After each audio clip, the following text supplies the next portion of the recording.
This video is for all of my bachata beginners.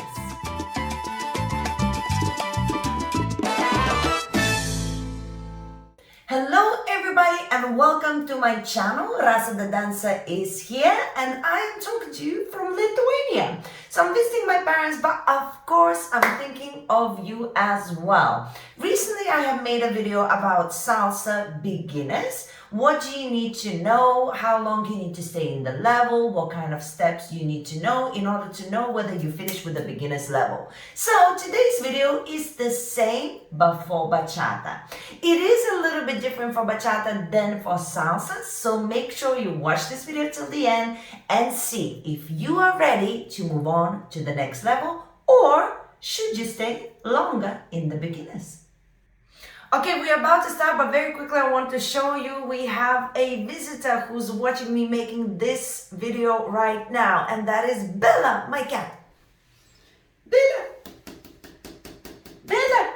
Okay, she's not allowed to come here because she can be a little bit loud, but she's watching us. Anywho, back to bachata beginners. You should definitely, same as salsa, stay in the beginners level not less than 3 months. Now, what is happening in bachata? Bachata is a newer dance in Europe than it is in salsa, salsa. Salsa's been around for much longer than bachata.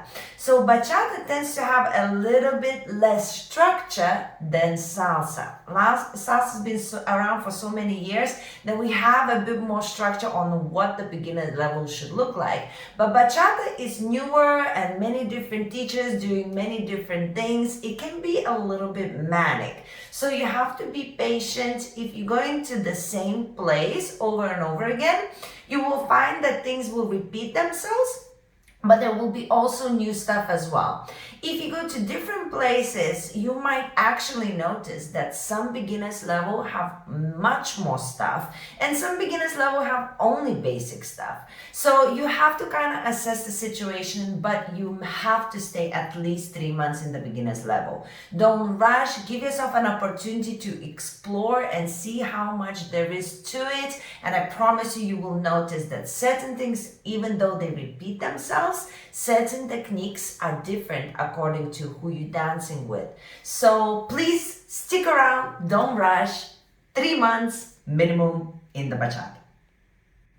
Now I'm gonna be a little bit more precise. I will actually name you some of the steps, no matter whose class you attending, that you need to know before you move away from the beginner's level. So this could be a good checklist, okay? If you're a beginner, have a listen. If you don't recognize what the step is, try to find it, research it, or ask me to make a video. Some steps I already have on my channel. See if you know them.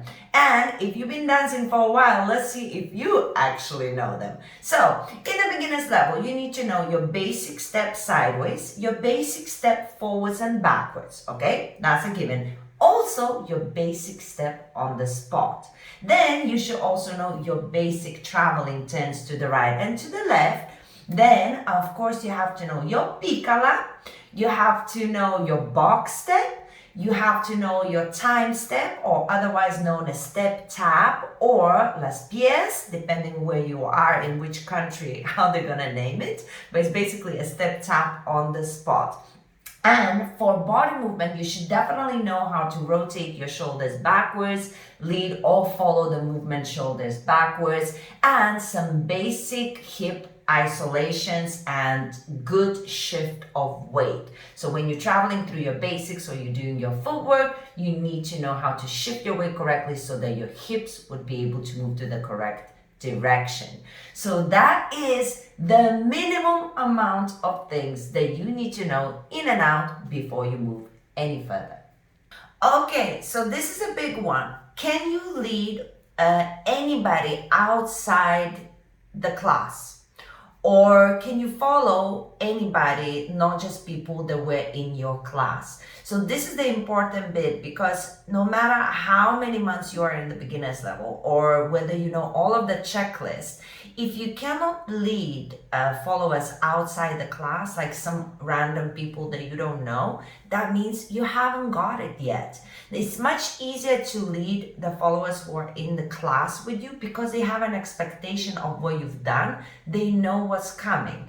You have to lead people that were not in the class. That's how you know whether you really know the techniques and you actually learn how to lead. And it's the same with the following. If you follow only the teachers or people who were in a class with you, again, it's easier to follow. But can you follow all of these techniques with some other random people? Did you pick up the right connections that you need to have in order to move on and work on other more complicated stuff?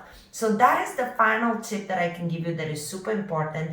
That's how you know whether you're ready to move on to the next level. Can I do it with anybody? Guys, thank you so much for watching. Hopefully this has been helpful. As I say, bachata has so much more going on, and you go to different classes, you get different styles and everything. So don't rush. Different teachers have different structures for bachata. Don't rush. Take your time, look through my 3 tips. Can you execute all of those things with all of the lovely people around you in a social environment? And then when you feel you're ready, go on, try the next level. Now, if you have any questions whatsoever, that's what the comments are there for. Make sure you ask me, subscribe, show some love, and of course, check out these other videos for beginners in bachata and keep on getting better. Love you loads from Lithuania. Mwah! I see you soon.